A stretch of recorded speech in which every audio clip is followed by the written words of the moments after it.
Welcome back. I told you before we went for the break that we shall be discussing trends in tourism industry locally as well as globally. And let's now try to put this into perspective. Let me take you through some of the biggest tourism markets in the world. And the biggest market in terms of revenue is the United States, which last year saw a revenue of about 214 billion shillings. I don't want to put that into Kenya money. It's mind-boggling. With about 80 million tourists, visiting the U.S. Spain, on the other hand, saw about 73.8 billion US dollars, with visitors number getting to 82.8 million people. France, with 67.4 billion US dollars, received 89.4, if you can round it up, to about 90 million visitors.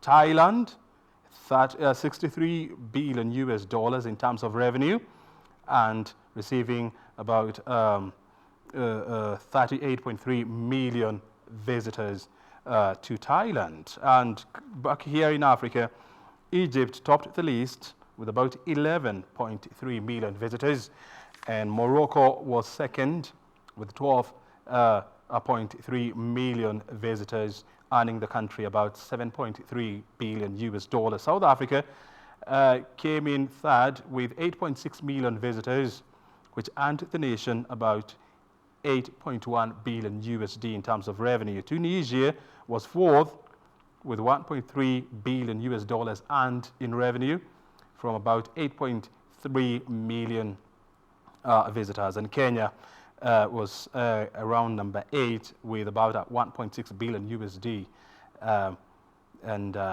welcoming about 2 million visitors. Quite a small number if you compare to the huge potential that the tourism portends in this country. Simon Kabu is the chairman and founder and the CEO of Bonfire Adventures. He's now joining us here on a Business Insight to help us understand how we can put more life into these figures. Samuel, tell me this. I mean, when you look at countries like Egypt, the tourism offering or products, I mean, is not as diverse as you would have here in Kenya, because apart from the River Nile, a cruise along the River Nile, the Sphinx, and what do you call those other things? Pyramids. The pyramids, yes. and all that, and desert treks. They don't have as much flora and fauna as we have in this country. But when you look at the number of people who troop to that country, despite security issues, I mean, it's still mind-boggling. I mean, almost 5 times bigger than ours. What is the secret? What are we not doing right? Thank you so much, Brian. I think I first want to say what are they doing right? Right. I think tourism, Egypt, there's what we call the correlation. Mm-hmm. They complement each other with Israel. They might be enemies, but for tourism, they have come together and they have complemented each other. We have a lot of people from Kenya, like every month as we take people for pilgrimage, mm-hmm. they go to Egypt and Israel, which look like enemies. This is an Arab country and the other is a Jewish country, but we take a lot of people going to Egypt and Israel. So I think for that purpose, they have agreed to correlate. And that's why Egypt has quite a lot of that many tourists. I think again, it's because, you see, necessity is mother of invention. Egypt is like a desert. So I think they will not have tourism. Not actually like, I mean, yes, 95% desert actually. So I think because of that, they have been able to now to know it's only tourism that can make them survive. In fact, when you go to Egypt, because I've been there quite many times, like tipping you have to tip. It's mandatory because those guys could not eat anything. The guides and all that could not be consuming anything if you don't tip. I think that's one of the reasons they have taken tourism very seriously. Mm-hmm. Maybe Kenya, we have a lot of resources, we have a lot of food. Tourism comes second or third or fourth. Yes, my opinion. That is your opinion.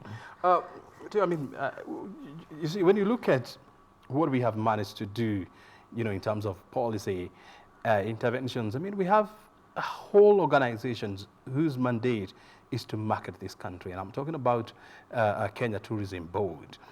We have a whole ministry dedicated to marketing Kenya and, of course, developing policies, that will help the growth of the industry. We have other bodies, like the Kenya Tourism Fund. Why aren't we pushing the figures forward as fast as we could? I think, Brian, one thing, the countries that do very well in tourism, marketing, it's not only left to the bodies that we are saying can be able to market. It's a whole affair of everyone in the country. Because starting from what we post on the social media, what you guys, the media, talk about Kenya, those are some of the things that affect the tourism, including the media, the international media reporting about, I say like sometimes if I reporting, the international media reporting from Nairobi about somewhere like Darfur and showing some people fighting. A person from outside there will think Nairobi we are fighting. I think that's some of the reasons that people from out have not been able to be keen because I think we post a lot of bad things about Kenya. It is everyone's responsibility to market the country. Many people who come to wherever they go, it's out of referral from the citizen or your friends. Imagine a million Kenyans who have friends abroad would encourage them to come to Kenya and visit. Would have 1 million or 2 million more tourists instantly. Imagine. Yes. You see, when you look at Africa, last year it received about 64 million visitors. And these visitors managed to contribute about 195 billion US dollars. Those figures are quite mind-boggling if you put them in Kenya shillings. And when you look at the contribution of the sector, to the African economy, is almost 10%. And it's one of the largest contributor of foreign currency, I mean, after mineral resources. And so why is it that when you look at the investment, done by African countries, in this sector, it pales when it's compared, to other developed countries, like let's say Europe. Are we getting so much from tourism but giving back too little, to this critical sector? That could be the case, but still, it could be that most of like Spain, France, most of the tourists necessarily do not come from other continents. They come within They come from Europe. Yes, from Europe. If I guys from Germany, they are going for a weekend in Spain or in France. But I think amongst here in Africa, the unity amongst the countries is not there. Not necessarily the peace. It means that the tourism unity is not there. We could be having people going for a road trip in Uganda or flights. It is expensive to some places to go to from Kenya to Uganda as opposed to from Kenya to Dubai, flight-wise. So it is better I travel to Dubai than travel to Uganda because of the cost. That would make many tourists who travel to Uganda and vice versa, or going to Kigali, that is in Rwanda, and vice versa. But people would opt to go higher places. Sometimes even tickets to Europe from Kenya are cheaper than to go to somewhere like Congo. So if you don't want to go and view the gorillas and all that, it will be more expensive for you to do that. So I think we need to have an African policy where at least we are able to do it as United Africa as far as the tourism is concerned. How come Egypt are having quite many tourists? First, if you see Morocco and Egypt, it's because they are near Europe. Yes. South Africa is normally not considered as in Africa because, again, the tourists, South Africans themselves, there's a very big chunk of local tourists who travel. Yes, Kenya, at least right now we are trying, but if you see our neighbors, Uganda, Tanzania, not as much. Not as much. Yes. And you're bringing in the issue of interconnectivity, and we know that Africa is still a very closed market. We're still debating on how to work around, air service agreements, bilateral air service agreements, what you would call BASA. And you're right. I mean, it takes you more money to fly from Nairobi to, let's say, Cairo than it would take you to fly from Nairobi to Dubai. And all these because of the taxes imposed by African countries on other African countries, who are willing to fly to those countries. And so the issue then comes, how then do we bring these interconnectivity? How do we remove these interconnectivity barriers? I think the interconnectivity barrier between, as far as the tourism is concerned, I think we need to have a concerted effort between the countries and understand that every country depends on each other. Sometimes we used to have a lot of tourism before coming Kenya, Tanzania, Zanzibar or Kenya, they go to the parks in Kenya, then they go to Serengeti, then Zanzibar. Then after some time you find some people like now there's an issue. You normally hear sometimes countries like maybe Tanzania, sometimes they are burning grass because those are the wildebeest do not, such like things. So what I think we need to know is that in Africa we should depend on each other as far as the tourism is concerned, and we can have a circuit that goes the way we go from, like now sometimes we do cruises, we do Spain, France and Italy, and we do road package, Spain, Italy and France. You do a bus package, and most of the Kenyans, still we take most of the Kenyans to do that. So the same way we should have people coming, maybe Kenya, Uganda, Tanzania, Rwanda, or they go somewhere else. Then again, some things that we need now to go out of the normal tourism, where we used to think tourism is the bush and the beach. No, there are so many other things that we can do, like cultural tourism, the region tourism. We have so many places, like a church that was built, I can't remember that, as you go to Maimahio, there's one escarpment. Or the Italian church. Yes, something like that is not marketed enough. You can imagine how many Italians should be coming to exactly to that church. Such like things. And we have other places like in Subukia, such like things, and other places in Kenya. I'm sure, again, we should have, I normally see there's some, like Spain, there are other events that people fight with tomatoes, nyanya, tomatoes. And across the world, people travel to do that. Go to Spain during that event to fight with tomatoes. So there's a farmer who have grown tomatoes in millions, so many farmers. They are born and people fight with it, you see, and it become an event. So I think we should think beyond the bush and the beach. Yes, including like now here in Nairobi, we can showcase our culture.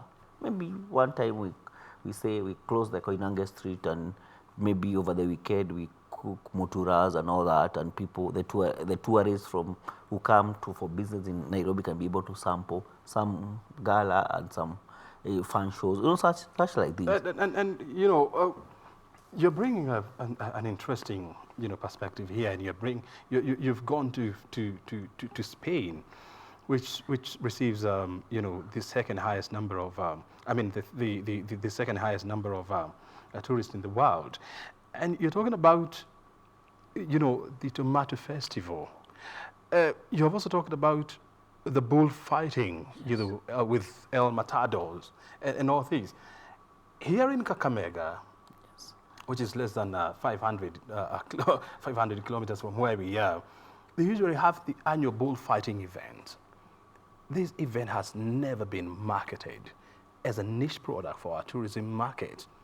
You're talking about our cuisine. I remember there was a time that, the concept of closing one of the streets here and allowing visitors, to sample Kenyan delicacies. I don't know how that worked. But is it then that we are stuck with the old ways, of marketing tourism, whereby you just want to depict people, just sunbathing, around the beach, and of course people wearing those safari hats, and bird watching and all that. Is it that we are stuck in some sort of a time warp? Could be, and again, these things, the world is changing with the internet and the social media. People need to sample different things, and people need to think outside the box. The same way you find that after I go to Masai Mara once or twice, where else can I go? We need now to open up many more tourism events and tourism things that most people can be able to sample. How many people in Kenya, as Kenyans, leave alone the Mzungu coming from abroad, have ever gone to Kakamega during bullfighting? Maybe very few, or those people come from that area. We need first to embrace, to sample, before we expect other people from outside the country to come and sample what we have. Ourselves, we should be able to sample and be able to be the ambassadors of the good tourism that we have here in Kenya. Yes, I think that's what we are not doing. It's better. I have no ill of people who go to the bars, but it's better someone to spend a weekend having a drink, one or two, in the locals, than travel somewhere, first network or understand our country better. I think that culture is what we don't have. Yes, I find how many Kenyans can be able to do camping. Yes, the normal camping, attend with some bonfire. You look at the star, and you know there are very few of those, and you know. But you find the Muzungu. I don't know why. Maybe it's because of their culture, of their be able to embrace. Sometimes when you take people somewhere, Kenyans want to tell me, Simon, how do you expect me to sleep to do a camping when I've left a big house wherever I have come from? But you find the Mzungu very comfortable having the camping. They say, we don't want TV, we don't want internet, we just want to connect with nature. Is it that, you know, our concept of tourism, you know, as Kenyans, you know, is an expensive getaway from the city, from the country? Yes, I think our concept about tourism as African, it's getting something better than where you live. That's our concept. But I think the concept of tourism should be getting from your normal environment and sampling something different, which might be lower or higher than what you have. And that's what the concept should be. And when we sample that, I think we will be able to be the good ambassador to other people to come to the country. And again, embrace the non-usual concept about tourism. It's not only the bush and the beach. No, sometimes you find over Christmas, people from Bara, all of us, transversal, we go to Mombasa year after year. There are other places, Kisumu, some islands, Rusinga Island, you know, such like places we need to venture and go. Some people come Turkana. Now, like, yes, Turkana, they are very, very nice places. And beautiful beaches. Yes, you can imagine. And how many of us Kenyans, despite of challenges that are there in Turkana, travel to Turkana? You see, the most interesting part about, you know, the Kenyan tourism products is that you can actually get everything, you know, within the boundaries of this country. Talk about the beaches. You know, you can opt to go to Mombasa, you know, or Lamu or Malindi. Or if you have the guts, you know, you can go all the way up to northern part of this country and enjoy, you know, the beaches around Lake Turkana, which are completely out of this world. Very beautiful indeed. You can do desert walks. You know, we have Chalbi Desert. You can go to Masai Mara if you're interested in watching animals. You can go to Nairobi if you're interested in watching skyscrapers or doing a paragliding, you know, across the skyscrapers. But how comes we are yet to market these as a package? I think it's because I put a blame to everyone, including the citizens. I don't want to say the government should do, even if it should. All of us, including, you see, we have desert in Kenya. We go the way to Dubai to do desert safari, which you have here in Kenya. I think we should give incentives, or the private sector too. Maybe think tourism is not a venture enough. some places. We can have people invest like in the desert in Kenya, where people can be able to do desert safaris. And after some time, the Kenyans should be able to sample again and embrace it, and be able now to now encourage and welcome other people from other places to come and sample the same. Yes. And tell me this, I mean, do you think the Kenyan tourism products are expensive? I don't think so, because there are other expensive destinations than Kenya by far.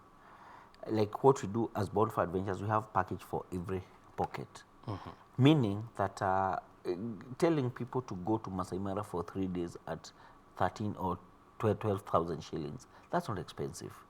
I think, and that is in a tented camp. That's including transport, accommodation, means. That's about $120. Yes, that is for 3 days, not per day, include the transport. I think that's not expensive for someone who at least relatively has some income. But it could be that people have different priorities. Yes, because the same way as I would repeat, someone would go to a pub and drink $100, that is 10,000 shillings, and do not feel a pinch. But if you tell someone to go for 3 days, Masai Mara at $120 or 12,000 shillings, someone would feel that is expensive. That's a lot of I money. think that is the priorities that are not right, and we should be able to have that culture of wanting to visit. I know it is increasing in Kenya.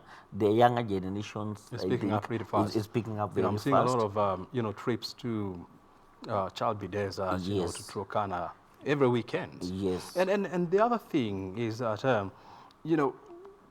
some of these impediments have been brought about by lack of connectivity. Like for example, a lot of people would have wanted to go to let's say Turkana in the past, but you definitely know that there is no proper transport or road network, or there is no railway system there, and it costs you about 15,000, to fly from Nairobi all the way to Lodwar, and then you can take another road that will take you like 5 hours, to get you to Turkana, and so there is also the need for increased investment in interconnection or interconnectivity infrastructure. Yes, I know infrastructure is one of the reasons that tourism has been affected in different regions, which including, I know right now Kenya is railway is picking up very fast, like the SGR. Like from the time SGR came, it has opened up the coast area big time. So imagine if there could be like 2 or 3 of such projects to different locations in Kenya. That could be open up tourism in such a sector. But that notwithstanding, I'm sure some infrastructural challenges like Turkana might be there. But people go there, either you go through Kitale or through Nyahururu, and people are able to travel and have some good time. But again, I would like to encourage Kenyans to be people who take risk, and someone who, people who explore, who want to be adventurers, which I don't think some generation is not able to be. They don't want to adventure, just to relax and that adventurous spirit should that adventurous bug should bite us as Kenyans. The way you see people do mountain climbing. I normally sometimes go to Gong Hills or Longonot. You find quite many young generations, but you find some ages. You don't find our people of certain age trying to do that. And the problem is that these are the people who are married. Yes. Young people are still struggling to make ends meet. How many Kenyans of like above 40 have done Longonot in the last Climbing. 2 years? Maybe very few. How many have done even the Gong Hill just here? Not many. We need to be beaten by that adventurous bug, and that will help us sell the country even more. But again, infrastructure is very important, including the railway, like the railway from the airport to other places. Right now, we are receiving 2 million tourists. I'm assuming if you calculate the vehicles, taking consideration like 4 people per vehicle that would be used on average to transfer 2 million people from the airport. If you do that guess, and if we increase that to around, if we increase our tourism arrival maybe to around 4 million, that's double. Maybe Mombasa Road would be on a gridlock. It would be impossible. Yes, but I think with railway, railway is one of the transport that helps that does not, it's not affected by traffic jam as much. So you'll find we're about to push those people out of the airport as fast as the schedule will allow. I think those are some of the things that we need to do. Do we have the capacity? Yes or no? Hotels right now, we are lucky that many branded hotels are being built in Mombasa, in Nairobi. Nairobi Actually, all over the country. Yes, of late. It shows that maybe the private sector plus the investors have confidence in Nairobi as a city and Kenya as a country. But now we need to do more than that and now move from the normal tourism and expand that, because those hotels are in Nairobi. After those people come to Nairobi, what will they do? Yes, they can just come and stay in the hotel. We need to give them a reason to come back to Nairobi or come back to Kenya. Yes. Kabu, as we come to the end of this interview, tell me this, I mean, there was a time the country used to decry the low number of beds, whereby, even hosting big meetings, was a challenge because people could not get beds. Right now, we are decrying overcapacity. It seems like the private sector heeded the call of low bed numbers and invested in a lot of hotels. But on the other hand, the government was left behind when it comes to development of infrastructure. Give it to them. I mean, it's doing all it can, to develop infrastructure. But the question is, are we doing it at a much slower pace than we should? And how are we going to catch up, with the private sector? Yes, I know sometimes back there was an issue of the bed capacity maybe being low. Right now, the branded hotels that are being, and many other hotels are being built. They're in the pipeline. Yes, I go like Westlands area, Upper Hill. There's so many hotels that are being big ones, sometimes with a very big capacity. Depending on what type of tourism that we want to venture into. Like now there is a MICE, that's meeting and conferences and events. I think that's where now the country is heading to. I know Rwanda, it's ahead of us as far as the MICE is concerned, but I think we are heading somewhere. And I see even Mombasa, the other big hotels are being built, the big conference halls. I think with the devolution, with county governments building roads, fixing roads where it's necessary, I think with that, and now fixing the major highways with the bypasses that people can move without coming to town, all that combined, plus the private sector again embracing the tourism that is there, and the government doing what they are doing and maybe improving on what they are doing to make sure the infrastructure, all that combined can be able at least to achieve good numbers in tourism, including numbers in tourism and numbers of good tourists. There are those tourists that do not spend. You see, we need to get tourists that spend, because that at least gives the country more revenue. Finally, yes. Tell me this. When you look at the compounded growth of, the Kenyan tourism industry, in the last 10 years, it has been between around 5 to 8%. Is there any way we can push this number to, let's say, 15, 20% in order for us to reach the 3 million mark by the year 2030? Definitely, we can do it. First, the issue of the bed spaces has been covered. The challenges before was when you push tourists to this level, where will they stay? Or how will they be housed? Then these days there are other issues like Airbnb, where some people have been. There are others where you have tourists are staying in furnished apartments and all that. I think with that enough bed capacity, the other things now is it's like a puzzle. It's a jigsaw puzzle. It's just to fix other things like infrastructure, roads, and all that, and give the tourists enough reason to come to Kenya and stay and come back again. Because again, we don't want one-time tourists. We want tourists who come and we have repeated business, because it's easier to market to a tourist who has ever come to Kenya than a tourist that was never come to Africa. Because sometimes even we need even to tell the people from the West that Africa is not a country. Because some people think Africa is a country. For them to differentiate between Kenya and Africa, some they don't even know in this era. Yes, if you go to a typical person in France or Spain or US or London, they don't even differentiate where is in Africa. They think South Africa is Africa. And that is what is Africa. Yes. But I think all is not lost. I think we are doing good. And with a few things to fix, all of us with that concerted effort, let's not put the work of marketing Kenya to one body or one person. It has to it's be a all of concerted us. effort. You know, a friend who is somewhere in Europe, maybe afraid of a friend. If that person will tell them to come to Kenya, they will be, and they become happy in Kenya, they'll be our ambassador. So that it means that you have 2 or 3 people marketing Kenya through you, and another person, and myself, and any other person. Then the other work now is to leave the policy makers and the government to fix the few infrastructure, and we are good to go. Very well. Yes. Simon, thank you so very much indeed for your time. Yes, I appreciate. We'll keep on hammering these issues until we get to where we ought to be. Okay. Your time is highly appreciated. Thank you. Simon Kabu is the chairman and founder of Bonfire.